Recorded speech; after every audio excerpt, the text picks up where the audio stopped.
Hi, I'm Ekin. In this video, I'm gonna explain the Lab 1, step 4, 5, and 6. Let's start with step 4. Uh, we need to install Omnet++ and iNet for have this structure.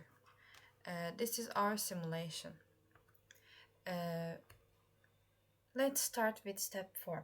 Step 4 is fully automatic static routing table configuration. Um, First, what is a routing table? A routing table is a table used by routers in a network to forward data to its destination. Um, where is the routing tables? Okay, I found it. For example, this is host read routing table. It has one destination because it's only one connected. The routing table contains information that helps each router decide the best path to take for each data packet, ensuring that packets are delivered to the correct destination. Once we start the simulation, the routers in the network automatically create their routing tables and based on these tables. So, I started the simulation. Uh, they are creating by routing tables. How does the table appear? The routing table contains the destination IP addresses and the paths used to reach those destinations. These paths usually specify the links and relationships between routers in the network. In this simulation, the routers will have entities for each host's IP address and the routes between the routers that connect them. Destination. Then what is the destination? Destination specifies the target IP address where the packets need to be delivered, for example, one of the 9 hosts. Net mask, as you can see in here, indicates which network segment the given IP address belongs to. Routing table and packet forwarding. Each router will use the routing table to forward packets. The router examines the destination IP address of the incoming packet and consults its routing table to determine the best next hop. If the packet is intended for a host connected to another router, the router forwards the packet to the router, and the process continues until the packet reaches the correct host. So, for example, when sending data from host 0 to host 4, where is host 0? This is host 0, 2. We need to go host 4, and this is host 4.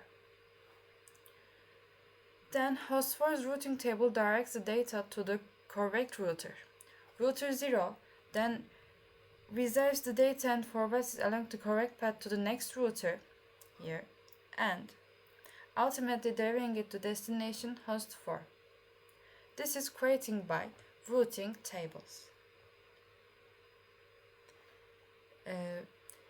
Each routers have routing table and each host have routing table.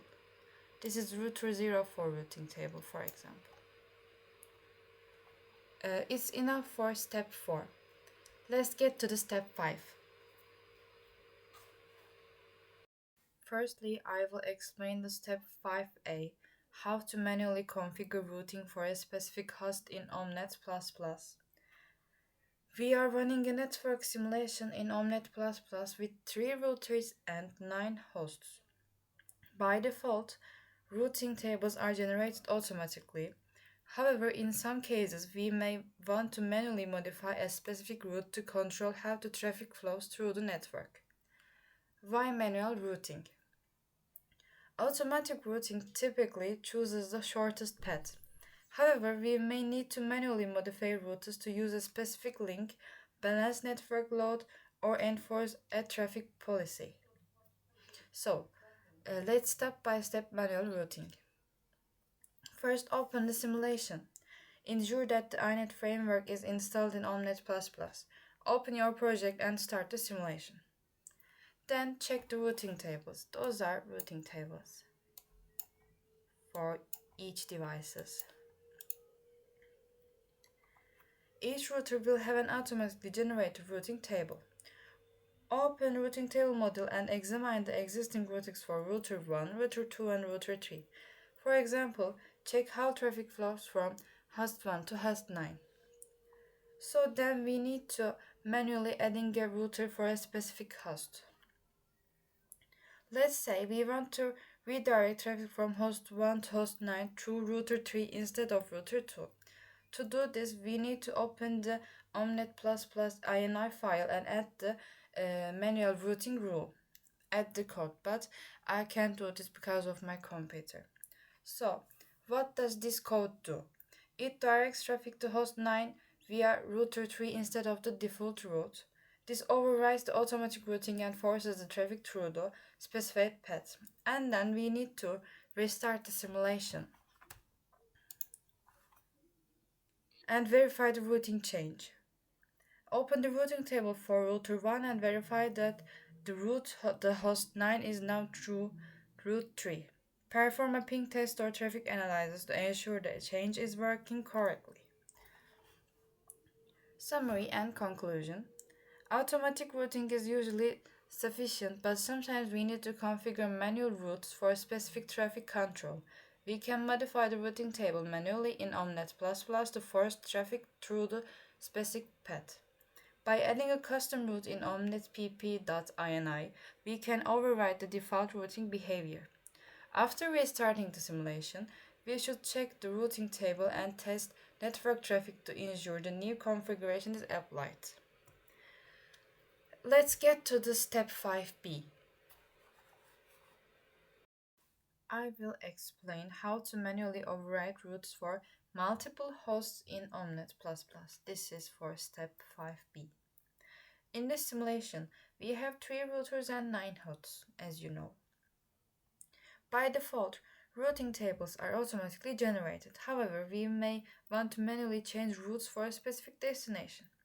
For example, let's say we want to change routes from route 1 to host 5, host 6, and host 7. By default, automatic routing selects router 2 as the next hop, but we want it to go through router 3 instead. Firstly, open the simulation. I'm opened before the video because it's a very long time to download step 5b. Then start the simulation in Omnet++, open the routing tables of the routers, check which paths are being used by router 1. Where is the routing tables? Okay. And this is routing table for routing router 1, for example. And those are the IP addresses. We will change the routes from router 1 to host 5, host 6, and host 7. Add the code to your omnetpp.ini file. I can't do this because of my computer. I can't add the codes, but for example, we add the codes. What we are gonna do? Restart the simulation. Open the routing table of router 1 and verify that the routes to host 5, host 6, and host 7 have been updated. Perform a ping test or packet ranking to observe the changes in action.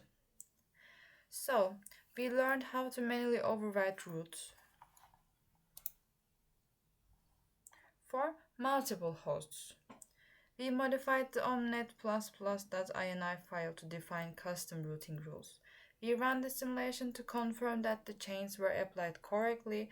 This method is useful for custom traffic routing policies or load balancing. Okay, let's get to the step 6. Now I will explain the step 6a, how to configure automatic routing using data rate as a matrix in Omnet++. By default, Omnet++ determines routes based on the shortest number of hops. However, we can modify this behavior by optimizing routes based on data rate instead of hop count. For example, let's say we have 2 paths from router 1 to host 8. Shorter path but with a lower data rate. Second, longer path but with a higher data rate. By default, the network will pick the shorter path, but in this case, we want to prioritize the path with a better data rate. So, open the configuration file. To change the routing matrix, we need to modify the omnet++.ini file. So let's get the file. We need to add this code and this code for. First one is ensures the IPv4 configurator handles the routing, and this one is instructs the system to choose routes with higher bandwidth capacity instead of just the shortest path. Then we come back to our simulation, run the simulation and observe the change.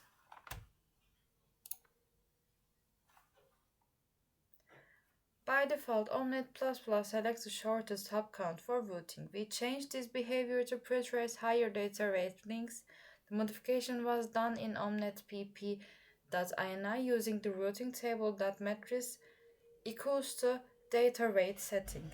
After restarting the simulation, we verified that traffic was now flowing through higher speed connections.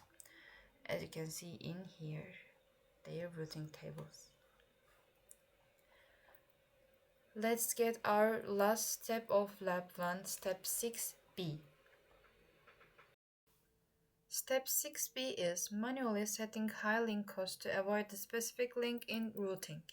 In this step, we will configure the routing algorithm to avoid using a specific link by manually setting its cost to be very high. This is useful when we want to prevent a link from being used, or when we need to make a connection too costly to be selected by the routing algorithm. However, this time we will manually configure the routing algorithm to avoid using a specific link. We will set a high link cost for a particular link, which will force the routing algorithm to avoid using that link. For example, let's say we have a link between router 1 and router 3. We will set this link's cost to be very high so the routing algorithm avoids using it. Firstly, we need to increase the link cost. To prevent the routing algorithm from using a particular link, you need to increase its link cost in the omnet.pp.ini file. The link cost determines whether the routing algorithm will select the link or not. Set the link cost value. To set a high link cost for a specific link, you can use the following configuration. I'm gonna explain this. This is our code. So what does it mean? This sets the cost of the link to 1,000. This high cost will make the link seem too expensive for the routing algorithm to use. The routing algorithm will consider this link to be too costly and will avoid selecting it. So, third, we need to configure the routing table. Ensure that the IPv4 routing configuration is set up correctly to reflect these changes. Then we need to start the simulation.